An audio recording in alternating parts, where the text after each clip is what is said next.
Anda kembali di iNews Prime, pemirsa. Seorang dokter residen anestesi di Rumah Sakit Hasan Sadikin, Bandung, Jawa Barat memerkosa seorang keluarga pasien dengan modus mengambil sampel darah. Korban dibius hingga tidak sadarkan diri lalu diperkosa.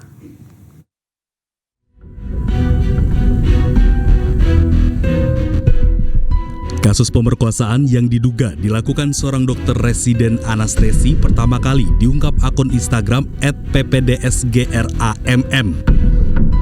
Dalam unggahannya diceritakan alur kejadian di mana seorang pasien laki-laki yang ditemani anak perempuannya tengah dirawat di ICU. Korban saat itu hendak diambil sampel darah untuk orang tuanya yang memerlukan donor sebelum operasi. Lantaran tidak memahami proses yang dilakukan, korban pun hanya mengikuti arahan dokter. Korban kemudian diarahkan ke gedung kosong untuk mengambil sampel darah. Di lokasi, korban ternyata disuntik bius hingga tidak sadarkan diri. Setelah tersadar, korban merasa sakit tidak hanya di bagian tangan, tapi juga nyeri di bagian kemaluannya. Korban pun akhirnya meminta visum dan melaporkan kejadian yang dialaminya ke pihak berwajib. Sementara itu, pihak Rumah Sakit Hasan Sadikin Bandung belum memberikan keterangan terkait peristiwa ini karena masih dalam penanganan kepolisian. Dari Bandung, Jawa Barat, Billy Maulana Fintran, iNews melaporkan. Sementara itu, polisi telah menangkap pelaku pemerkosaan terhadap keluarga pasien di Rumah Sakit Hasan Sadikin, Bandung. Dan berikut pernyataan Kabid Humas Polda Jawa Barat, Kombes Pol Hendra Rohmawan dalam wawancara bersama iNews. Menggunakan modus yang hanya bisa diketahui oleh dia sendiri maupun si korban, karena waktunya itu adalah pukul 01.00 WIB, jadi satu hari. Kemudian yang bersangkutan juga di samping tidak begitu SOP oleh pendampingan perawat, yang bersangkutan juga secara halus itu membujuk agar si korban ini hanya sendiri, tetapi tidak didampingi oleh adiknya lagi yang ada di situ maupun si orang tuanya yang jadi pasien pada saat itu. Nah, dua modus operandi ini itu dilakukan bentuk pelanggaran SOP.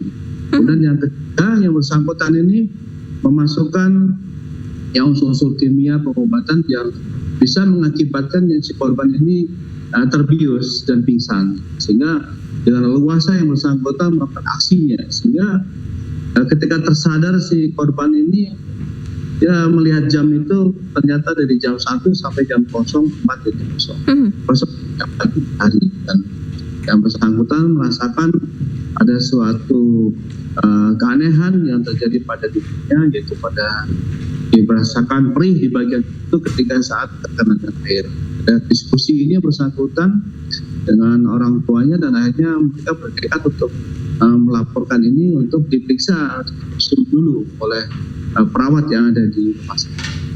Jadi akhirnya tidak lanjut dari keluarga korban, dan korban saat ini yang direspon oleh kepolisian sehingga dilaporkan pada tanggal 18 Maret, dan kita respon cepat pada tanggal 20 Maret kita sudah tetapkan sebagai tersangka, dan tentu saja itu sebelumnya sudah melakukan penyelidikan dan respon positif dari kami di Reskrimum untuk melakukan proses pelindungan.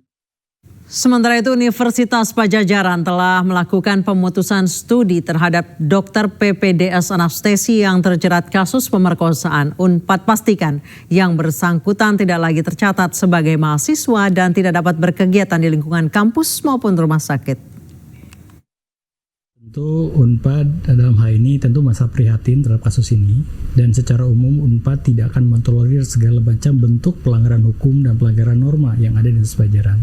Kita lembaga pendidikan tentu kita tidak akan sama sekali memberikan ruang bagi terjadinya pelanggaran-pelanggaran berkait dengan apa yang dilakukan oleh mahasiswa, baik di tempat kerja, di tempat praktek, maupun di lingkungan Unpad secara umum. Sehingga kebijakan ke depan yang pertama tentu kami akan segera melakukan tindak lanjut dalam bentuk pembentukan studi, pemutusan studi bagi yang bersangkutan, karena yang bersangkutan sudah terindikasi dan terbukti walaupun belum menyerahkan oleh pengadilan sudah melakukan tindak pidana, sehingga kami akan segera mengeluarkan dan ada aturan internal di Unpad yang menyatakan bahwa setiap mahasiswa, dosen maupun karyawan yang melakukan tindakan pidana akan kami berikan sanksi sesuai dengan peraturan yang berlaku. Dan ini akan segera efektif kita keluarkan sehingga mahasiswa yang bersangkutan yang melakukan tindakan tersebut akan kami kenakan pemutusan studi dan sehingga tidak tercatat lagi sebagai mahasiswa Unpad dan tidak dapat melakukan lagi kegiatan baik di lingkungan rumah sakit maupun di lingkungan Unpad.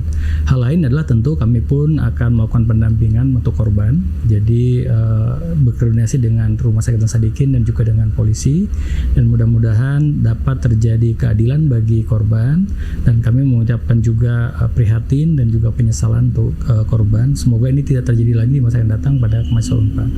Hal lain juga kami juga akan memperketat proses pengawasan yang ada di lingkungan pendidikan baik di tingkat spesialis maupun di tingkat non spesialis dan juga pendidikan-pendidikan lainnya sehingga mudah-mudahan ke depan tidak ada lagi kasus-kasus serupa terjadi di lingkungan Unpad maupun di lingkungan-lingkungan di mana pendidikan Unpad dapat berjalan termasuk di rumah sakit pendidikan. Ya, yang bersangkutan ini mahasiswa pendidikan spesialis khususnya di prodi anestesi.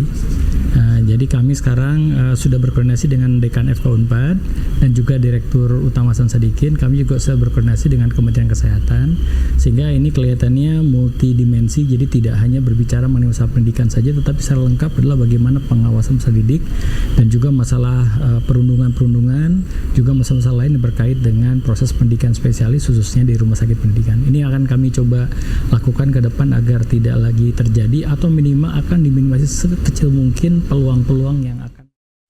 Seorang guru besar Fakultas Farmasi Universitas Gadjah Mada, Yogyakarta diduga terlibat kekerasan seksual kepada belasan mahasiswi.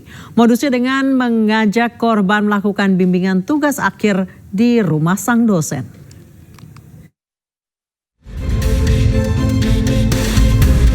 Kasus dugaan kekerasan seksual yang melibatkan guru besar terjadi di Fakultas Farmasi Universitas Gadjah Mada. Pelaku diduga seorang guru besar bernama Edi Meyanto. Korban berjumlah 13 orang mahasiswi.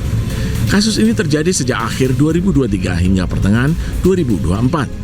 Modusnya mengajak korban melakukan diskusi, bimbingan tugas akhir, hingga kegiatan lomba di rumah pelaku. Saat ini pelaku sudah dipecat sebagai dosen UGM.